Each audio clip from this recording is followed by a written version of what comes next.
Eu converso agora com o comentarista de economia, Carlos Alberto Sardenberg. Sardenberg, crescer demais, então, não é bom? Não é bom e não é um problema só brasileiro. Cris, boa noite a todos. O país, quando ele cresce além das suas possibilidades, o que acontece? Começa a faltar estrada, começa a faltar porto, começa a entupir os aeroportos, começa a faltar mão de obra, começa a faltar matéria-prima, etc. O correto para os bancos centrais, para os governos, é não deixar a coisa estourar desse ponto.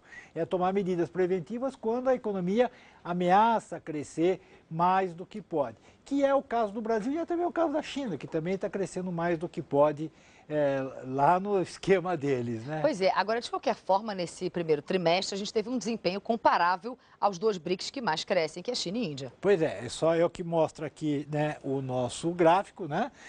A nossa tabela, você veja aqui o crescimento da economia brasileira no primeiro trimestre só perde da China, né? E fica aí à frente da Índia. China e Índia são os dois BRICS que mais crescem, né?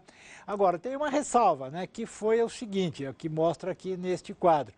No ano passado, o Brasil teve recessão e a China e a Índia não. Então, o Brasil cresceu forte sobre uma base fraca. O crescimento do primeiro trimestre desse ano sobre o primeiro trimestre do ano passado fica enviesado porque o primeiro trimestre do ano passado foi o pior momento da economia brasileira. Estava tudo desabando.